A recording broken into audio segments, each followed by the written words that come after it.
Hi, and welcome to Wrong Way. And today I'm going to tell you about 15 things that I've learned about off-roading on an electric wheel, both in mild and heavy terrain. So, let me tell you more about it. Wrong way. So if you watched any of my videos, you know that the EUC performs really well on roads, on paved surfaces, and in the city. But what about going off-road?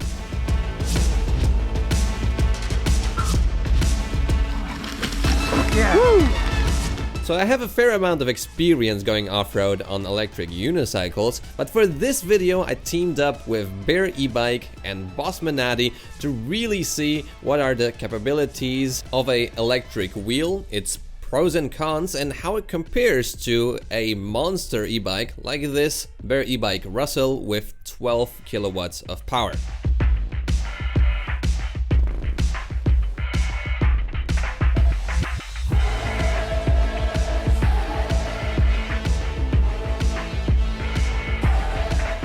Big thanks, and of course subscribe to BearEbike and Bosmanati.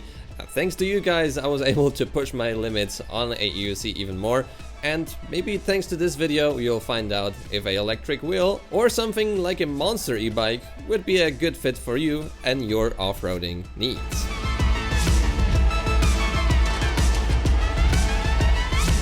So, as Monocat says it, let's get this started.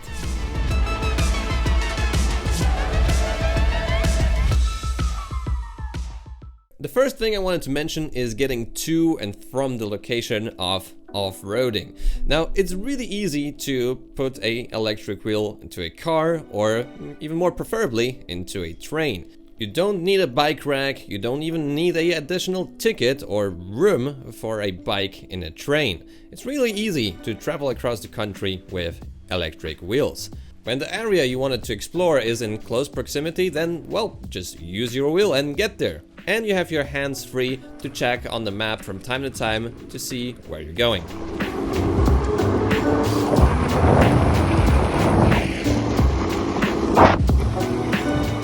The second point on my list is the price to performance ratio, and believe me, electric wheels are really powerful and they also have a very decent top speed for the money you're paying for. I could follow the 2 or 3 times more expensive e-bikes on the trails they were showing me. Maybe not at the same speed, but I was still capable to climb up hills, ride with decent speeds on the paths, and still have enough range to get back home on a single charge. All of this for around €2,500. Pretty amazing. A similar configuration e-bike, well, with suspension and all of the other stuff, which does make a big difference, more on that later, would be easily twice as expensive.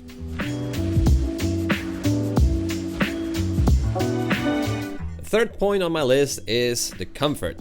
And because you don't have any handlebar and the tire is rather big, it's pretty comfy to ride off-road on an electric wheel, and loads of riders, comment if you're one of those below, do prefer riding off-road trails over regular pavement and asphalt. Long distances are not that tiring on an electric wheel, especially if you have suspension on your wheel, you get even more comfort. And of course, your hands and your butt isn't tired.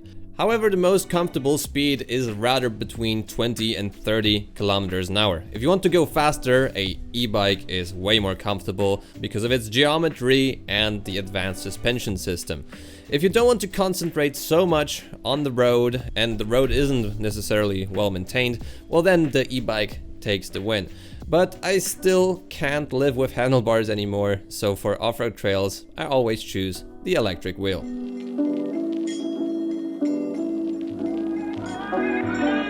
The fourth point on my list are flat tires. And maybe to your surprise, flat tires are extremely rare on electric wheels. I constantly ride over glass shards. I bottomed out the tire several times when going off-road on the Bigodi XN Torque that you see on the clips here, and I never ever had a flat tire on my electric wheel.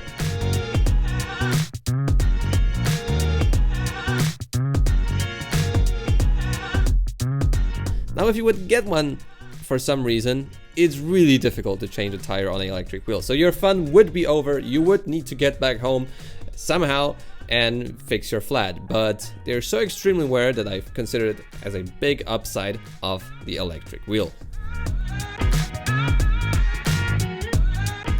The next point on my list is great range, and especially here on my Begode EXN HT, the range is pretty amazing. I was able to go heavy off-roading for several dozens of kilometers and then even go back home on the wheel. I did 95 kilometers from 100 to 0%. Now, e-bikes can get even a bigger battery. Like this Russell has a 4 kWh battery, but the efficiency of electric wheels is actually higher. So while a e-bike can have a bigger battery and in total can have a bigger range, the EUC will have a very decent range with a smaller battery and of course fast charging. All of the high performance EUCs are pretty easy to fast charge in around 2 to 3 hours.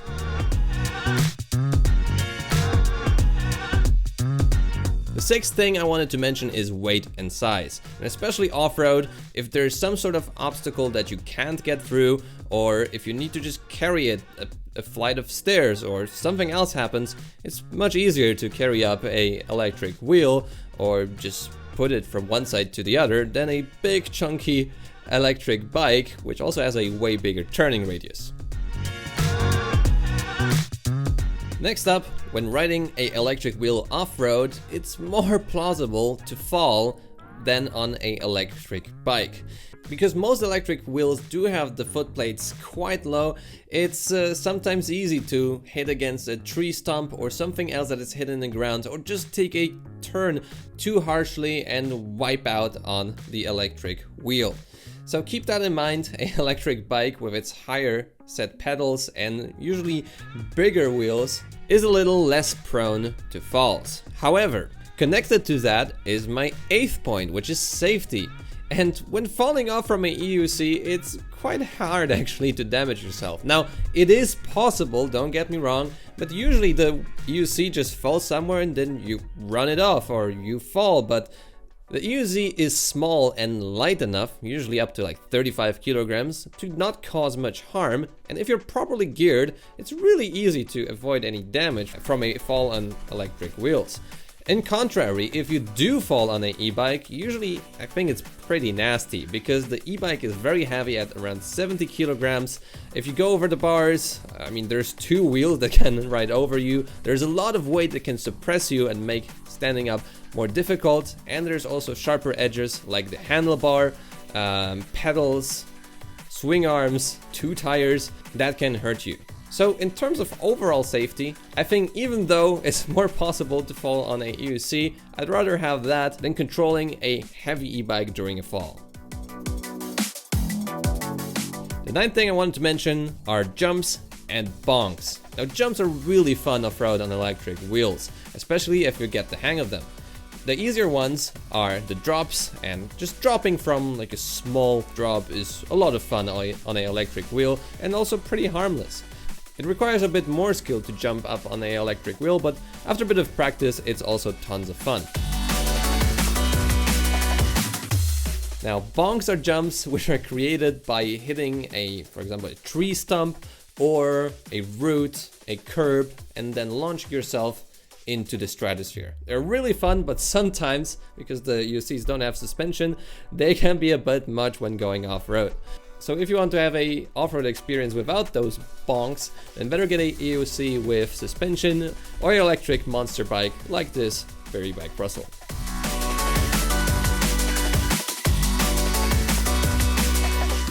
Next up is number 10 with the core workout. Riding electric wheels off-road is very exhausting and very tiring, especially the heavy off-road that you can see in this video.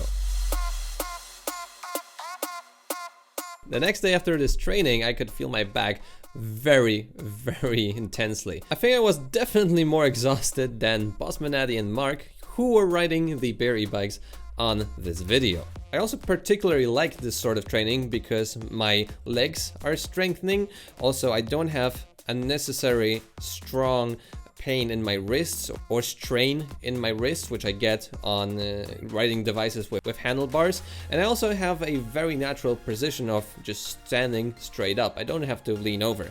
I really like the core workout when going heavy off-roading on electric wheels. Now, before we get into the last 5 aspects of riding electric wheels off-road, I would really appreciate to give this video a like and subscribe to the channel if you found any of this information useful. It really helps me out with the channel, and maybe thanks to you, more people will ride e-bikes and electric wheels off-road. Alright, let's get to point number 11.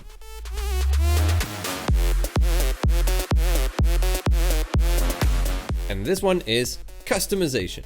Now, out of the box, UCs are seldomly ready for off-road riding. You will need to get a set of pads, a set of spiked foot plates, and maybe other accessories for riding off-road, like a fiberglass shell to keep your UC protected, or maybe additional lighting and other stuff. So you can specialize the machine you're riding to your heart's desire. Now, in comparison, for example, the BearEbikes are customizable out of the box. So you're asking them what kind of shocks you need, what kind of color, what kind of pedals. Pretty much everything about this e-bike is customizable out of the box. So with an electric wheel, you will need to figure out for yourself what you need after you get the stock wheel. And with a custom e-bike, you can order it and already have it shipped ready for a shreddy.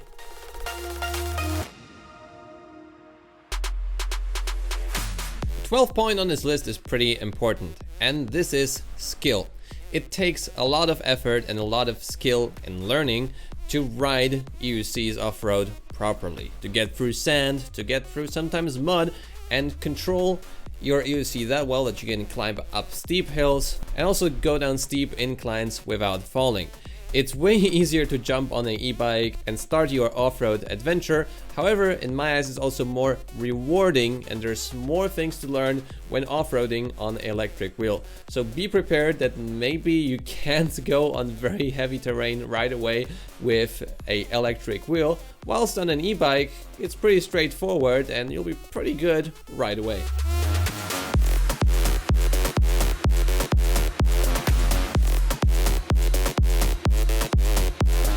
Number 13 is mud and sand sucks on the electric wheel.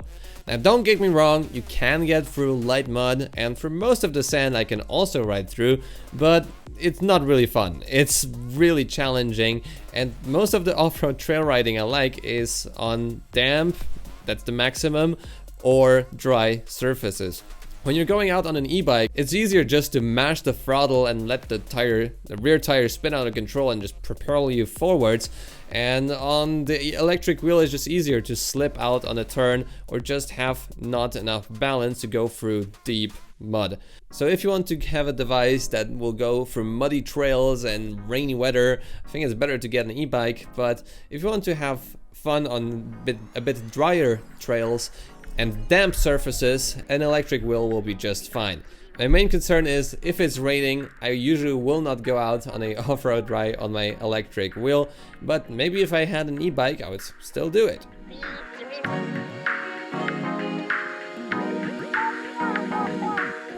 The 14th thing to keep in mind, and this is applying to pretty much all devices, is that when going off-road, it's possible to damage your device. So for example, a shell might crack if you don't have a fiberglass shell on your wheel. Or maybe a fan will stop working. Or something else fails, like a front light or a tail light.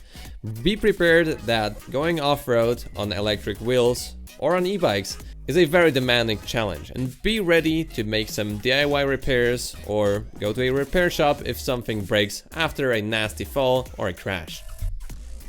And the last, but maybe the most important point for me on this list is fun at all speeds. Now, the great benefit of riding EUC is even if you're riding 5 kilometers an hour or if you're blasting 40 or 50 kilometers an hour through the woods, it's all fun. And especially at the 20 to 30 kilometers an hour speed, I think it's just very enjoyable to ride UC. Whilst on an e-bike, I feel like the most fun is at riding fast. And maybe also riding that extremely fast through the woods where there might be animals or people around is also not the best idea in terms of safety. So again, when riding electric wheels, the fun is at all speeds and it's very, very enjoyable. Whilst on e-bikes, after a while, going slow might just get a little boring. So with that said, please comment below what are your favorite aspects of riding UCs or electric bikes off-road. And if you're still here, leave a like on the video, subscribe to see more content like this, and I'll see you in the next video. Also, huge thank you to my supporters on Patreon.